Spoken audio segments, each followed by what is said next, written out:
होती है जिसमें इंसान ना अपने हाथ का कंट्रोल खो बैठता है, पता नहीं क्या क्या होगा, और इंसान का हाथ कुछ भी करने लग जाता है। इसे कहते हैं एलियन हैंड सिंड्रोम, और ये किसी को भी हो सकता है। और मान लो आप ऐसे करके साइड में देखो फ्लोर पे और आपको एक चेहरा नजर आए, तो क्या रिएक्शन होगा आपका? इस वीडियो में आप ऐसे amazing non stop random horror facts को जानोगे कि आपके मुंह से एक ही लाइन निकलेगा, कुछ भी कर लेकिन डरा मत प्लीज।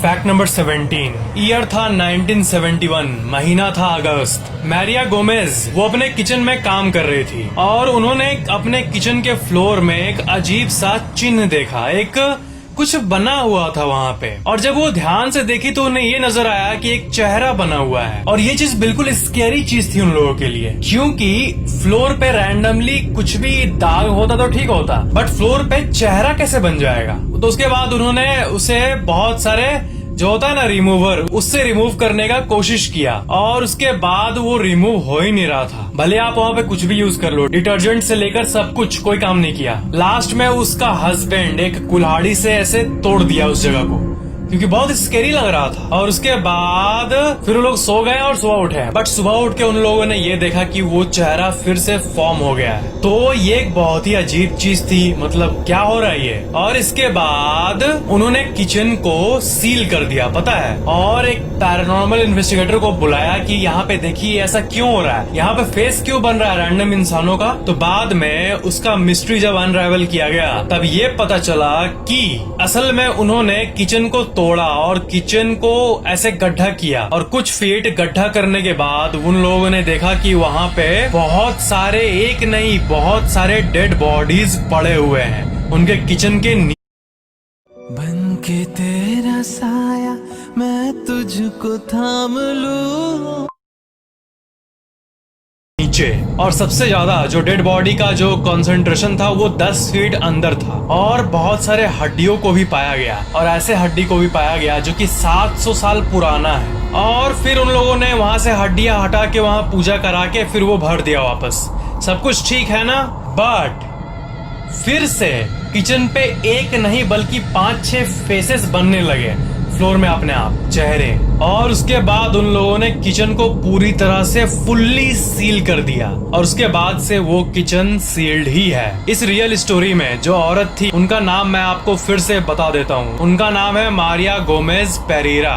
Fact number 16। एक अजीब सी सिंड्रोम होती है जिसे कहते हैं एलियन हैंड सिंड्रोम, और इसमें क्या होता है कि आपका हाथ मतलब कुछ भी करने लगता है अपने आप, ऐसा लगता है कि आपके हाथ को किसी ने पोजेस कर लिया है। Alien hand syndrome is a phenomenon in which one hand is not under control of the mind. The person loses control of the hand and it acts as if it has mind of its own. The etiology includes neurosurgery, tumor, aneurysms and rarely stroke. NCBI के website में इसका एक पूरा scientific page भी मौजूद है। Fact number 15। Mummy के बारे में आप कभी सुने हो?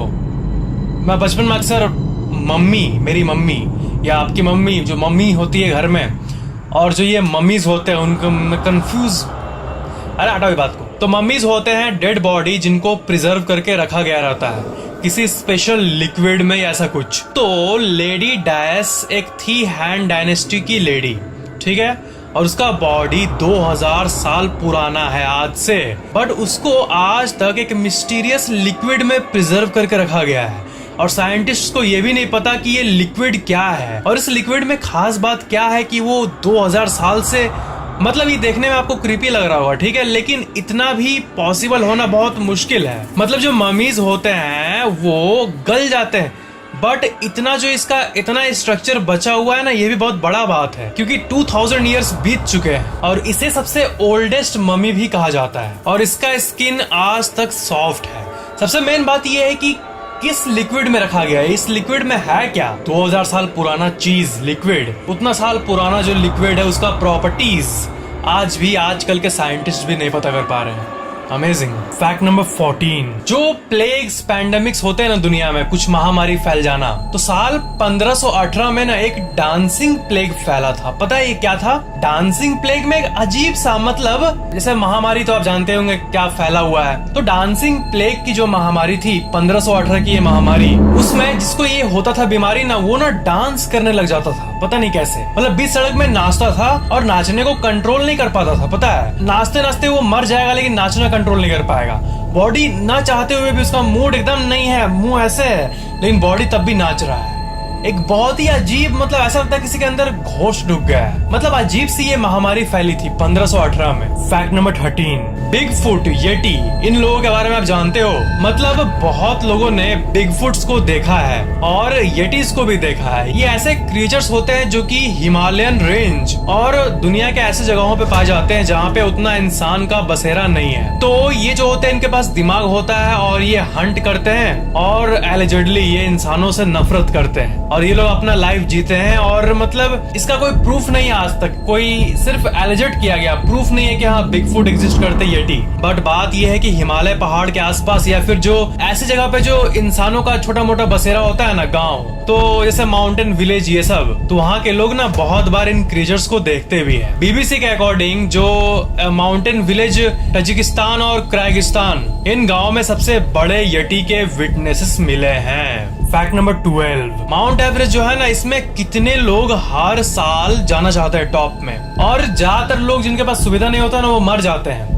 तो माउंट एवरेस्ट में ना आज भी बहुत सारे डेड बॉडीज पड़े हुए हैं और कोई उनको उठाने भी नहीं जाता है। मतलब माउंट एवरेस्ट के पीक पे जाने का जो ये ड्रीम है, ये कितने लोगों का जान हर साल ले लेता है और इस चीज के बारे में उतना अवेयरनेस भी नहीं है। फैक्ट नंबर 11, जो आप सांस लेते हो स्टेशंस में, एयरपोर्ट्स में, पब्लिक प्लेसेस में, उसमें पता है उसमें से करीब 10% ह्यूमन स्किन होता है। लिटरली ह्यूमन स्किन एक्चुअली में शेड करता है और वो एनवायरनमेंट में मिल जाता है और मिलने के बाद हमें हवा में मिलकर वही सांस में अंदर आता है। आप अपने बेड पे गंदे को देखे हो?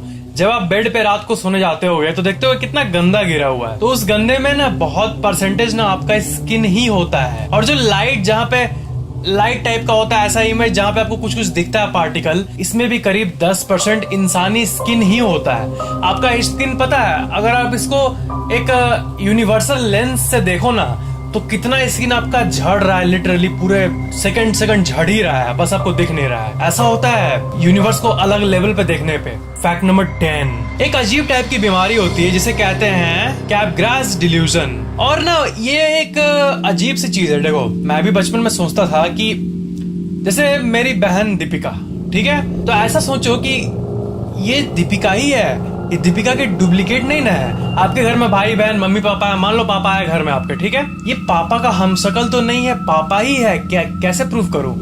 ये एक डिल्यूजन होता है। हम लोग बात कर रहे हैं, मजाक में ले रहे हैं, हम लोग को पता है कि हम लोग मजाक कर रहे हैं, सीरियस नहीं है। बट जिनके दिमाग में ये डिसऑर्डर हो जाता है ना, वो लिटरली डीपली इनसाइड दिल से ये सोचने लगते हैं कि ये मेरा पापा नहीं है, ये इसको डुप्लीकेट है, मेरे पापा को कोई कैद कर लिया कोई। तो ऐसा जो एक बीमारी होता है दिमाग का, उसको कहते हैं कैपरास डिल्यूजन। ये एक बहुत ही भयंकर मेंटल डिसऑर्डर है। Fact number 9, Cotard delusion. ये भी एक ऐसी मेंटल डिसऑर्डर है जिसमें सफरर ये बिलीव करता है कि वो एक वॉकिंग डेड और घोस्ट है, कि उसका अंदर का सारा बॉडी पार्ट मर गया है। मतलब होता है ना, ज़ॉम्बी से चल रहा हूँ मैं, जिंदगी में अब कुछ नहीं है, मैं ज़ॉम्बी बन के रह गया हूँ और मेरे सारे अंदर के पार्ट सड़ गए हैं, ऐसा टाइप का फीलिंग आता है। मैं जब भी इस सब चीजों के बारे में आपको बताता हूँ कि दिमाग का ऐसा सोच, ये सब वो सब, तो आपको लगता होगा कि क्या उन लोगों का दिमाग ही नहीं है, क्या अंदर कैसे सड़ेगा तो तू जिंदा कैसे रहेगा? ऐसा इतना दिमाग नहीं उन लोगों को सोचने का कि नहीं सड़ रहा बाबा, तू एक्टिव हेल्दी है। बट जो दिमाग है ना, ये बहुत अजीब चीज है। डिप्रेशन को ही ले लो, डिप्रेशन जो है वो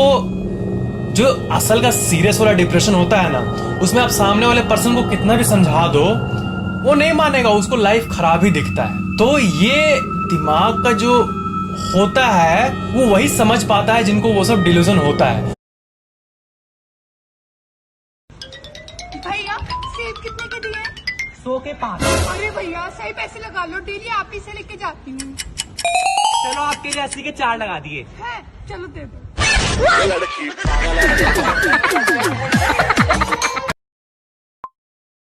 उनको लाख बोलने के बावजूद भी वो लोग नहीं समझ पाएंगे, हाँ मेरा बॉडी अंदर से गल रहा है। दिमागी बीमारी इतनी खराब होती है, अजीब अजीब चीजें है दुनिया में। फैक्ट नंबर 8, 1918 और 1919 के बीच में एक एक्स मैन ना आया था चर्चे में। और एक्स मैन जो है ना, ये एक्चुअली में अपने आप को गाने का लवर कहता था। मतलब जैज लवर, जैज म्यूजिक होता है ना, एकदम heavy rock and jazz music जो होता है ना, जो पार्टीज में होता है, उसका शौकीन था और ये एक अजीब टाइप का साइको था, पता है। तो ये पगलेट इंसान का ये कहना था कि वो उन लोगों को मार देगा जिसके घर में जैज म्यूजिक नहीं बज रहा होगा। मान लो मेरा या फिर आपका एग्जांपल लेता, आप जिस शहर में रहते हो वहां पर अगर एक्समैन आ गया और वो ये बात फैला दिया कि जिसके घर में जैज म्यूजिक नहीं बजेगा आज रात को, उस घर में आके मैं सबको मार दूंगा, तो आप ये एक्सपेक्ट करोगे कि ये सुन के सब कोई घर में अपना म्यूजिक बजाने लगेगा जैज, ताकि जिंदा रहे। और लिटरली यही चीज हुआ इस साल, पता है, कोई जोक नहीं है। सब कोई अपने घर में जैज म्यूजिक बजाया इसके डर से, और उस दिन एक दिन कोई नहीं मारा। एक दिन ऐसे ही हुआ था कि अनाउंस किया था कि नहीं बजेगा तो मैं मार दूंगा, और उस दिन सब कोई बजाया और उस दिन एक को भी नहीं मारा ये, और कोई नहीं बजाया तो उसका मौत का खबर आ जाता था। मार्च 18 का नाइट था वो, और जगह था न्यू ऑरलियंस, और वहां के लोगों का ये मानना था कि ये कोई सुपर नेचुरल क्रिएचर था। फैक्ट नंबर 7, डस्ट माइट्स को आप देखे हो, जो आपका बेड का फैब्रिक होता है उसका, ठीक है, और ये है ऊपर में डस्ट माइट्स। ये माइट्स आपके कहीं भी डस्ट को खाते रहते हैं, और देखा जाए तो यहाँ भी बहुत सारे डस्ट माइट होंगे इतने छोटे छोटे। उसी का ऐसा होता है ये खतरनाक जूम्ड इन देखने पे। तो एवरेज आपका पूरा जो बेड है, आप जहाँ पे बैठे हो या फिर आपका घर का जो बेड है, उसमें 1 लाख से भी ज्यादा डस्ट माइट अभी करेंटली प्रेजेंट है। That's really true। ये क्रीचर्स हमेशा डस्ट को खाने के लिए तैयार रहते हैं, चाहे दिन हो या रात। Dust mites. फैक्ट नंबर 6, मई 2018 टोरंटो शहर में एक ब्रिज से लटकता हुआ एक कार दिखा। लोगों ने सोचा कि ये कोई फिल्म का शूटिंग या ऐसा कुछ होगा, बट बाद में अथॉरिटीज ने कंफर्म किया कि कोई भी शूट नहीं था उस दिन। और ये कार किसने रखा, ये कहां से आया, कहां से प्रकट हुआ, किस डायमेंशन से प्रकट हुआ, कोई नहीं जानता है, या फिर इसे किसने किया। और ये हैंगिंग कार एक सिंपल सी घटना है, बट इसके बारे में पूरे दुनिया में फैलने लगी। और ये घटना मॉर्निंग मई 2018 में हुआ था। फैक्ट नंबर 5, आपके घर में स्टोर रूम में या फिर कभी भी कोने पे स्पाइडर्स जरूर होते होंगे। एक फनल वेब स्पाइडर करके आता है, और वो कहीं भी हो सकता है। आपको पता ही होगा कि एक टिपिकल स्पाइडर में एक 2 5 तरह का जहर होता है, ठीक है, बट ये दुनिया का सबसे टॉक्सिक स्पाइडर है, क्योंकि इस स्पाइडर के अंदर 40 डिफरेंट टॉक्सिक प्रोटीन्स मौजूद हैं। और ये स्पाइडर आपके यहाँ पे आ जाए ना, तो वो आपके नर्वस सिस्टम को डैमेज कर सकता है। मतलब दुनिया में जितने भी स्पाइडर्स है उसमें से सबसे खतरनाक, सबसे टॉक्सिक, सबसे डेंजरस फनल वेब स्पाइडर ये प्रजाति है, फनल वेब स्पाइडर। और पता है ऐसे भी केस हुए हैं कि ये किसी के बॉडी पे आया है, उसके नर्वस सिस्टम को डैमेज किया है और वो मिनटों में मर गया है, सीरियसली। फैक्ट नंबर 4, बेरूत के एक्सप्लोजन के बारे में तो आपने सुना ही होगा, ठीक है, और ये कैसे हुआ, क्या हुआ, सब पता है। बट एक घटना हुई थी जिसका नाम है टुंगुस्का इवेंट, और ये भी एक एक्सप्लोजन की घटना थी, और इसे एक्सप्लोजन आउट ऑफ नोवेयर कहते हैं, क्योंकि एक नॉर्मल सा समर मॉर्निंग चल रहा था जून 1908, और एक एक्सप्लोजन जो कि फेमस जापान के एक्सप्लोजन से 1000 टाइम्स मोर पावरफुल था, उसने पूरे जंगल के 80 मिलियन ट्रीज को खत्म कर दिया। और जब ये घटना हुई उसके एक दिन बाद एक ब्राइट ब्लू लाइट आसमान में दिख रही थी। लोगों को पता नहीं कि ये ब्लू लाइट आया कहां से, ये क्या हुआ है, और बाद में रिसर्चर्स ने ये पता किया कि ये घटना शायद एक मीटियोर से हुई है। एक उल्का धरती पे आ रही होगी और वो कहीं धमाका किया होगा और पूरा पेड़ जल गया होगा, बट वहां पे एक भी मीटियोर नहीं मिला। इसका सोर्स कहाँ था? जब भी ऐसा घटना होता है कुछ भी एक्सप्लोजन का, तो दुनिया को पता चल जाता है कि कहाँ पे, क्यों और कैसे हुआ ये। बट ये जो एक्सप्लोजन था इसके बारे में आज तक रिसर्चर्स को नहीं पता चला। इसे कहते हैं टुंगुस्का इवेंट, और ये दुनिया की सबसे मिस्टीरियस घटनाओं में से एक थी। फैक्ट नंबर 3, अभी हम लोगों ने बात किया धरती पे मौजूद मिस्टीरियस चीजों के बारे में, बट आसमान में एक जगह है जिसका नाम है द ग्रेट अट्रैक्टर, और ये डार्क मैटर है, और ये हमारे मिल्की वे को, और ये सोलर सिस्टम से 250 मिलियन लाइट ईयर्स दूर है, और ये हमारे गैलेक्सी को अपने तरफ टानता आ रहा है। द ग्रेट अट्रैक्टर का आप ये विकिपीडिया पेज देख सकते हो। ये एक ग्रेविटेशनल एनोमली है जो कि हर चीज को अपने तरफ अट्रैक्ट करते रहता है। और जो एस्ट्रोनॉमिकल साइंस में होंगे उनको पता होगा कि साइंटिस्ट ये बोलते हैं कि यूनिवर्स का जो एंड है वो डार्क मैटर और डार्क एनर्जी से ही होगा। May be this is it, the great attractor dark energy से बना हुआ। फैक्ट नंबर 2, एवरेज में आपका जो पसीना होता है ना, उसे अगर हम लोग मेजर करें, आपके बेड पे आप जो पसीना बहता है, आप बैठे रहते हो, तो पूरे 1 साल में जितना पसीना आप बेड पे गिराते हो बॉडी से, उसे अगर हम लोग एस्टिमेट करें तो वो होगा 26 gallons. On average, you secrete 26 gallons of sweat into your bed per year. Fact number 1.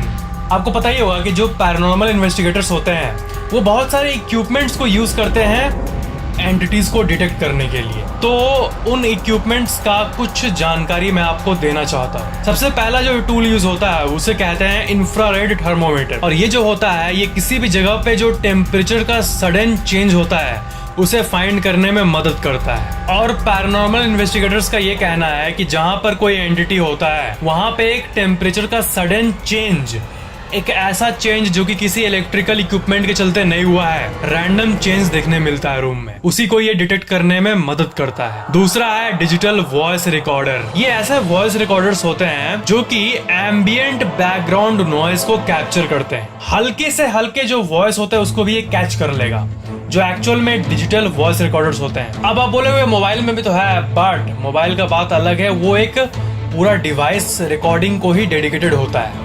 तो वो एक एक सिग्नल को पकड़ता है, जो एक ऐसा टूल होता है ना जो मैंने आपको दिखाया अभी, वैसा टाइप का। तीसरा है ऑफ कोर्स EMF सेंसर, यानी इलेक्ट्रोमैग्नेटिक फील्ड डिटेक्टर। और ये जो होता है ये इलेक्ट्रोमैग्नेटिक रेडिएशन को डिटेक्ट करने में मदद करता है। और जहां पे कोई फोन नहीं है, कोई टीवी नहीं है, बट वहां पे रैंडमली अचानक से हाई EMF डिटेक्ट हुआ तो ये किसी पैरानॉर्मल एंटिटी का भी प्रेजेंस हो सकता है। कोई ऑब्वियस सोर्स नहीं है EMF का, बट आपको EMF में एक्टिविटी दिख रही है, दैट मस्ट बी समथिंग। तो ये थे कुछ पैरानॉर्मल इक्विपमेंट्स। उम्मीद है आपको ये थोड़े अलग मिस्टीरियस टाइप के फैक्ट्स मजेदार लगे होंगे। क्या आप मिस्ट्रीज पे और वीडियोस चाहते हो? नीचे कमेंट जरूर करना और ये भी बताना कि ये वीडियो कैसा लगा। अगर आपको ये वीडियो पसंद आया तो लाइक जरूर करना एंड शेयर भी जरूर कर देना। और अगर आप पहली बार चैनल देख रहे हो तो सब्सक्राइब करके बेल आइकन भी ऑन कर देना ताकि मेरे आने वाले वीडियोस आपको तुरंत मिल जाए। Thank you so much for watching this video.